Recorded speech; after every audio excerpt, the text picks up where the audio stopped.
Good morning friends, आप सबका हमारे यूट्यूब चैनल पर स्वागत है। फ्रेंड्स, जैसा कि हमने अपनी पिछली वीडियो में पिछली क्लास में ऋग वैदिक काल, उत्तर वैदिक काल यानी कि पूरा का पूरा वैदिक काल, सिंधु घाटी सभ्यता पढ़ा। अब उत्तर वैदिक काल यानी कि वैदिक काल के अंतिम चरण में भारत में जिन 16 महाजनपदों का उदय होता है उनकी जानकारी कैसे प्राप्त होती है, इसके बारे में हम आपको बता दें कि 16 महाजनपदों की प्रारंभिक जानकारी बौद्ध ग्रंथ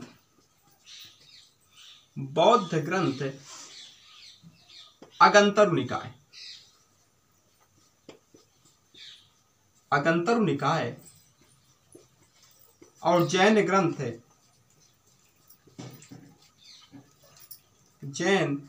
ग्रंथ भगवती सूत्र से प्राप्त होती है। कहने का मतलब कि उत्तर वैदिक काल के पश्चात भारत में जिन 16 महाजनपदों का निर्माण हुआ, उदय हुआ, विकास हुआ, उनकी प्रारंभिक जानकारी बौद्ध ग्रंथ अगंतरु निकाय और जैन ग्रंथ भगवती सूत्र से प्राप्त होती है। अब प्रश्न है कि ऋग वैदिक काल में तो आर्य कबीलाई संरचना में यानी कि जनों में बटे हुए थे, तो फिर उत्तर वैदिक काल यानी वैदिक काल समाप्त होने के पश्चात भारत में महाजनपदों का अस्तित्व कैसे हुआ, महाजनपदों का निर्माण और विकास कैसे हुआ, तो हम आपको बता दें, जैसा कि पता है ऋग वैदिक काल में आर्य कबीलाई संरचना में बटे हुए थे। कैसे बटे हुए थे? कबीलाई संरचना, कबीलाई यानी कि जन वाले संरचना में बटे हुए थे। कबीलाई संरचना या जन संरचना में बटे हुए थे। इनका जीवन अस्थायी था, ये छोटे छोटे समूह में रहते थे, यही कबीलाई संरचना है। इसके बाद उत्तर वैदिक काल का समय आता है, तो उत्तर वैदिक काल आते आते आर्यों की यह कबीलाई संरचना, ये जो कबीलाई संरचना है टूटने लगी। क्या होने लगी? कबीलाई संरचना टूटने लगी और आर्य अब बड़े भूभाग पर अधिकार करके अपने बड़े राज्यों का निर्माण करना शुरू कर दिया।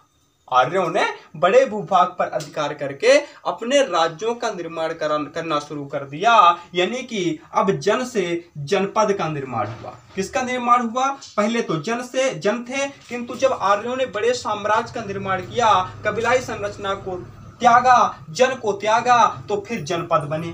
क्या बने? जनपद। जनपद जन का विस्तारित रूप था। किसका विस्तारित रूप था? जनपद जन का विस्तारित रूप था, बड़ा रूप था। तो ठीक है, उत्तर वैदिक काल आते आते आर्य जनपद के रूप में संगठित होने लगे, इकट्ठा होने लगे। कहा जाता है कि उत्तर वैदिक काल में ही राजा भरत, ऐसे कह सकते हैं भरत जन और पुरुजन, भरत जन और पुरुजन, भरत जन, ये दो जन थे, दो राज्य थे, भरत जन और पुरुजन। साक्ष्य मिलता है कि उत्तर वैदिक काल में ही भरत जन और पुरुजन दोनों आपस में मिलकर के एक जनपद का निर्माण किए थे, जिसका नाम था कुरु जनपद। क्या नाम था? कुरु जनपद। तो ठीक है, मतलब आधे से अधिक महाजनपदों का निर्माण और उदय तो उत्तर वैदिक काल में ही हो चुका था। इसके बाद उत्तर वैदिक काल का अंत होता है 600 ईसा पूर्व में। अब उत्तर वैदिक काल के जैसे ही अंत होता है कि महाजनपद काल शुरू हो जाता है। महाजनपद का शाब्दिक अर्थ होता है महाजनपद, महा प्लस जन प्लस पद, इन तीन शब्दों से मिलकर के बना है। महा का मतलब होता है व्यापक, व्यापक, यहां महा से मतलब व्यापक से है। जन का मतलब होता है लोगों के समुदाय से, और पद का मतलब होता है प्रशासनिक व्यवस्था या राज्य से, राज्य या प्रशासनिक व्यवस्था, प्रशासनिक व्यवस्था। तो ठीक है, उत्तर वैदिक काल का अंत हुआ और व्यापक समुदाय वाले राज्यों यानी कि महाजनपदों का उदय हुआ। अब जैसा कि हमने पहले बताया कि बौद्ध ग्रंथ अगंतरु निकाय और जैन ग्रंथ भगवती सूत्र से भारत में 16 महाजनपदों का उल्लेख मिलता है। कितने महाजनपदों का उल्लेख मिलता है? 16 महाजनपदों का उल्लेख मिलता है। तो ये 16 महाजनपद कौन कौन थे, इस बारे में जानेंगे। तो हम आपको बता दें कि 16 महाजनपद में से पूरे के पूरे जनपद उत्तर भारत के अंतर्गत आते थे, किंतु एक ऐसा महाजनपद था, यानी कि 16 महाजनपद में से पूरे के पूरे महाजनपद उत्तर भारत में आते थे, किंतु एक ऐसा महाजनपद था जो कि दक्षिण भारत में आता था, जिसका नाम था अस्माक। क्या नाम था? अस्माक। या महाराष्ट्र और आंध्र प्रदेश के आसपास के क्षेत्र में स्थित था, गोदावरी नदी के तट पर स्थित था और इसकी राजधानी पोटन या पोटली थी। पोटन या पोटली। तो ठीक है, भारत के 16 महाजनपदों में से सारे के सारे महाजनपद उत्तर भारत में थे, किंतु एक महाजनपद दक्षिण भारत में था जिसका नाम था अस्माक और इसकी राजधानी थी पोटन या पोतली। यह वर्तमान में महाराष्ट्र और आंध्र प्रदेश के आसपास के क्षेत्र में स्थित था। यह गोदावरी नदी के तट पर स्थित था। किस नदी के तट पर स्थित था? गोदावरी नदी के तट पर। गोदावरी नदी के तट पर स्थित। कौन सा महाजनपद? तो बता दें कि अस्माक महाजनपद, जो कि दक्षिण भारत का एकमात्र महाजनपद था। अब उत्तर भारत के महाजनपदों को देख लेते हैं। यहां है कंबोज। क्या है? कंबोज। कंबोज महाजनपद उत्तरी अफगानिस्तान में स्थित था। वर्तमान में जो उत्तरी अफगानिस्तान का क्षेत्र था वहीं पर कंबोज महाजनपद था और कंबोज महाजनपद की राजधानी हाटक या राजपुर थी। हाटक या राजपुर। ठीक है, तो कंबोज महाजनपद वर्तमान उत्तरी अफगानिस्तान में स्थित था और इसकी राजधानी हाटक या राजपुर थी। इसके बाद आते हैं यहां गांधार। यहां कौन सा महाजनपद था? गांधार महाजनपद था। कौन सा महाजनपद था? गांधार महाजनपद था। ऐसा माना जाता है कि इसी गांधार महाजनपद का गांधार महाजनपद का गांधारी, जो कि धृतराष्ट्र की धर्मपत्नी थी, का भाई शकुनी इसी गांधार महाजनपद से ताल्लुक रखता था, जिसका जिक्र महाभारत में आता है। तो ठीक है, गांधार महाजनपद पूर्वी पाकिस्तान और जम्मू कश्मीर के कुछ क्षेत्र में स्थित था और इसकी राजधानी क्या थी? तो बता दें कि इसकी राजधानी तक्षशिला थी। तक्षशिला। तो ठीक है, हमने देखा कि गांधार महाजनपद वर्तमान पाकिस्तान के पूर्वी क्षेत्र और जम्मू कश्मीर के कुछ भाग में स्थित था। इसकी राजधानी तक्षशिला थी। इसके बाद आते हैं कुरु महाजनपद में। एक कौन सा महाजनपद है? एक कुरु महाजनपद था जो कि वर्तमान दिल्ली, मेरठ और इंद्रप्रस्थ के आसपास के क्षेत्रों में स्थित था। कुरु महाजनपद की राजधानी इंद्रप्रस्थ थी। कौन सी प्रस्थ थी? इंद्रप्रस्थ। आप लोगों ने महाभारत में देखा होगा कि कौरवों ने यानी कि दुर्योधन लोगों ने, धृतराष्ट्र ने पांडवों को इंद्रप्रस्थ प्रदान किया था। ये वही इंद्रप्रस्थ है कुरु महाजनपद की राजधानी। कहा जाता है कि इसी कुरु महाजनपद के अंतर्गत हस्तिनापुर राज्य आता था, जिसमें कौरवों और पांडवों ने शासन किया था। तो ये तो हो गया कुरु महाजनपद, जिसकी राजधानी इंद्रप्रस्थ थी। इसके बाद आते हैं पांचाल में। किसमें? पांचाल में। एक कौन सा महाजनपद है? यह है पांचाल। ये पांचाल महाजनपद है। पांचाल महाजनपद वर्तमान में रुहेलखंड क्षेत्र में स्थित था और इसकी राजधानी अहिछत्र थी। पांचाल की राजधानी क्या थी भाई? पांचाल की राजधानी अहिछत्र थी। क्या थी? अहिछत्र। पंचाल की राजधानी अहिच्छत्र थी।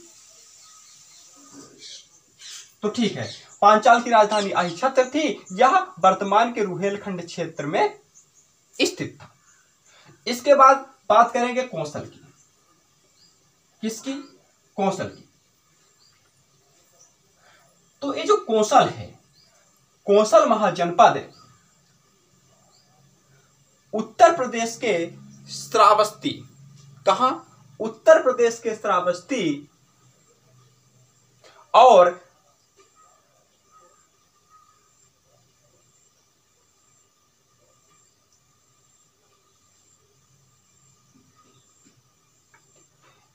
ये जो कौशल महाद्वीप, ये जो कौशल महाजनपद है, ये उत्तर प्रदेश के श्रावस्ती और फैजाबाद क्षेत्र के अंतर्गत आता था। यही कारण है इस कौशल महाजनपद की राजधानी कौशल महाजनपद की राजधानी श्रावस्ती थी। क्या थी?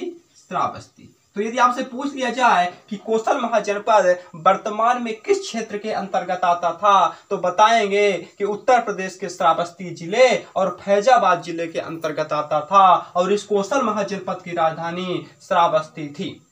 क्या थी? श्रावस्ती थी। यहाँ के सबसे महान शासक प्रसेनजीत थे। कौन थे? प्रसेनजीत थे। ठीक है, इसके बाद बात कर लेंगे मल्ल की। किसकी बात करेंगे? मल्ल की। मल्ल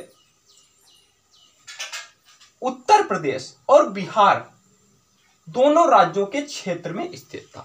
कुछ उत्तर प्रदेश और कुछ बिहार राज्य के क्षेत्रों में स्थित था। कौन सा महाजनपद? मल्ल महाजनपद। मल्ल महाजनपद। और इस मल्ल महाजनपद की राजधानी कुशीनारा थी। कुशीनारा कहें या पावा भी कह सकते हैं। तो ठीक है, मल्ल महाजनपद उत्तर प्रदेश और बिहार राज्य के कुछ क्षेत्रों में स्थित थी, जो कि वर्तमान में उत्तर प्रदेश और बिहार राज्य का कुछ क्षेत्र है। और इसकी राजधानी कुशीनारा और पावा थी। इसके बाद बात करेंगे वज्जी की। किसकी बात करेंगे? वज्जी की। तो दोस्तों ये वज्जी है। क्या है? वज्जी महाजनपद। वज्जी महाजनपद 8 गण राज्यों का एक संघ था। क्या था? वज्जी महाजनपद 8 गण राज्यों का एक संघ था। वज्जी महाजनपद जो कि पूर्वी उत्तर प्रदेश और बिहार के कुछ क्षेत्र में स्थित था, वह एक 8 गणराज्यों का संघ था। और वज्जी महाजनपद की जो राजधानी थी वो वैशाली थी। क्या थी? वैशाली थी। तो ठीक है, यदि कभी पूछ लिया जाए कि महाजनपदों में सबसे पहले गणराज्य का उल्लेख कहां से प्राप्त होता है, ऐसा कौन सा महाजनपद था जो गणराज्य था, जहां गणतंत्र कायम था, तो बताएंगे कि वज्जी। क्या? वज्जी। ठीक। इसके बाद आते हैं अंग। ये कौन सा महाजनपद है? ये अंग है। तो दोस्तों अंग पूर्वी बिहार, वर्तमान के पूर्वी बिहार और पश्चिम बंगाल का क्षेत्र था। जो अंग महाजनपद था वर्तमान के पूर्वी बिहार और पश्चिम बंगाल का क्षेत्र था। और इस अंग महाजनपद की राजधानी चंपा थी। इसको ऐसे याद कर सकते हैं कि अंग में चंपा लगा लो। अंग में चंपा, चमेली। तो ठीक है, अंग महाजनपद की राजधानी क्या थी? चंपा थी।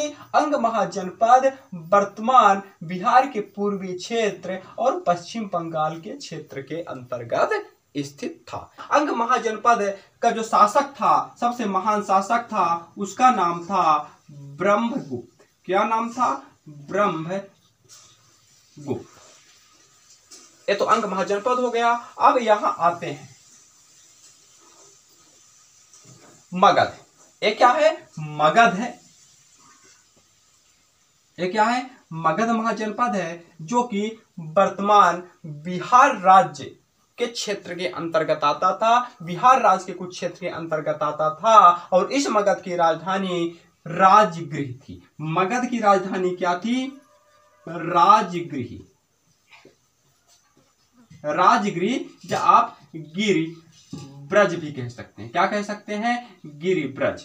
हालांकि मगध की राजधानी थी उसका मुख्य नाम गिरिब्रज था, किंतु इसी गिरिब्रज में राजघराने के लोग रहते थे और यही कारण है गिरिब्रज को राजगृह भी कहा जाने लगा। तो मगध वर्तमान बिहार राज्य का कुछ क्षेत्र था और मगध महाजनपद की राजधानी राजगृह या गिरिब्रज थी और इस महाजनपद के महान शासकों में बिंबिसार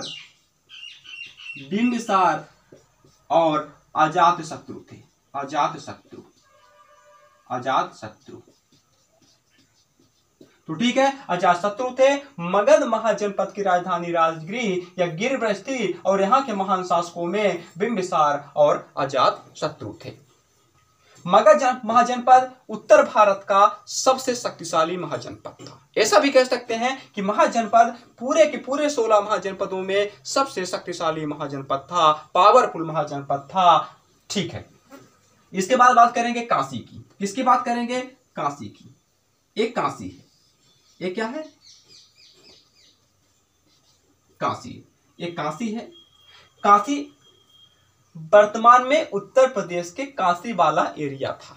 कौन सा एरिया था? काशी वाला एरिया था। और इस काशी महाजनपद की राजधानी जो थी वो थी वाराणसी। क्या थी? वाराणसी थी, जो कि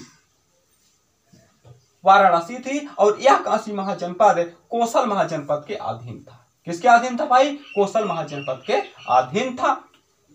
इसके बाद बात करेंगे वत्स की। किसकी बात करेंगे?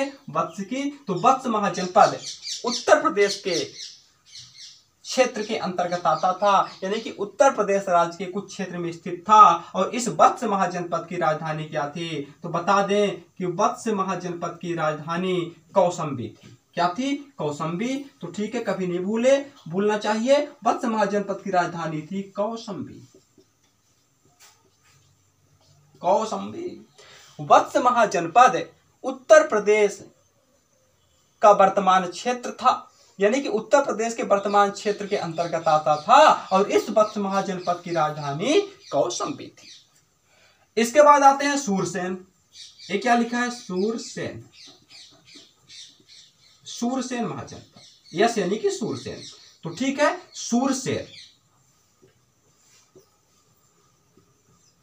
सूरसेन महाजनपद उत्तर प्रदेश के वर्तमान में मथुरा वाले क्षेत्र के अंतर्गत आता था और इस सूरसेन की राजधानी मथुरा थी। क्या थी? मथुरा। सूरसेन की राजधानी क्या थी? तो बता दें कि सूरसेन महाजनपद की राजधानी मथुरा थी।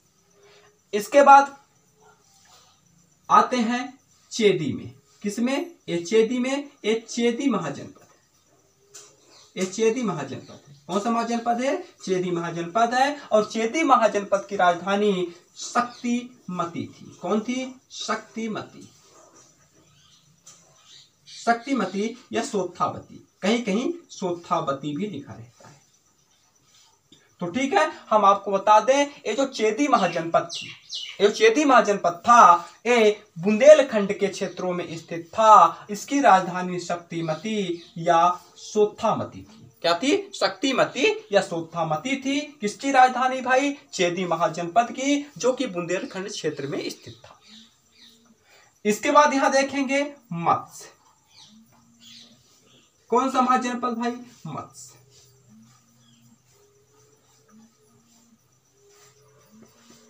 मत्स्य महाजनपद। तो ठीक है, मत्स्य महाजनपद वर्तमान राजस्थान, मत्स्य महाजनपद वर्तमान राजस्थान के कुछ क्षेत्र में स्थित था, कुछ भाग में स्थित था। और इस मत्स्य महाजनपद का नाम, इस मत्स्य महाजनपद की राजधानी विराट नगर थी। क्या थी? विराटनगर थी। तो ठीक है, बता देंगे मत्स्य महाजनपद को लेकर के कि मत्स्य महाजनपद राजस्थान, वर्तमान राजस्थान का कुछ हिस्सा था, कुछ भाग था। और इस मत्स्य महाजनपद की राजधानी विराटनगर थी। क्या थी? विराटनगर थी। इसके बाद देखेंगे आवंती। यहां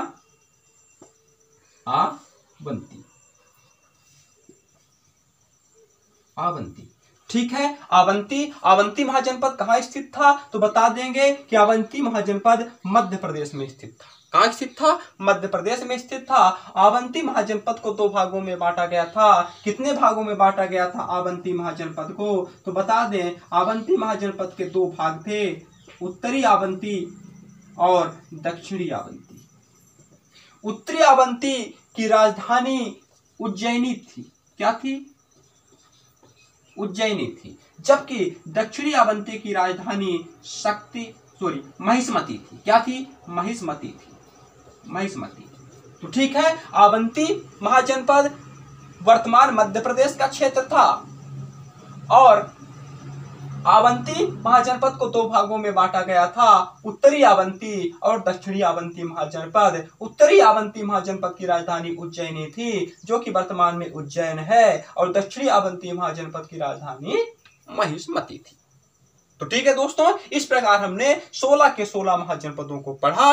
हमने जाना कि 16 महाजनपदों की प्रारंभिक जानकारी बौद्ध ग्रंथ अगंतरु निकाय और जैन ग्रंथ भगवती सूत्र से प्राप्त होती है। ये 16 महाजनपद इस प्रकार हैं: कंबोज जिसकी राजधानी हाटक राजपुर में है, गांधार जिसकी राजधानी तक्षशिला में है, तक्षशिला थी, ठीक है, पांचाल जिसकी राजधानी अहिछत्र थी, कुरु जिसकी राजधानी इंद्रप्रस्थ थी, कौशल जिसकी राजधानी श्रावस्ती थी, मत्स्य जिसकी राजधानी विराटनगर थी, चेदी जिसकी राजधानी शक्तिमती यशोत्थावती थी, अंग जिसकी राजधानी चंपा थी, मगध जिसकी राजधानी राजगृह या गिरिब्रज थी, जिसके 2 महान शासक हुए, बिंबिसार और अजातशत्रु, वत्स जिसकी राजधानी कौशाम्बी थी, सूरसेन जिसकी राजधानी मथुरा थी, अवंती जो कि मध्य प्रदेश का महाजनपद था, और चेदी, ये दोनों मध्य प्रदेश के महाजनपद थे। अवंती महाजनपद को 2 भागों में बांटा गया था, उत्तरी अवंती, दक्षिणी अवंती। उत्तरी अवंती महाजनपद की राजधानी उज्जैनी, जो कि वर्तमान में उज्जैन है, और दक्षिणी महाजनपद की राजधानी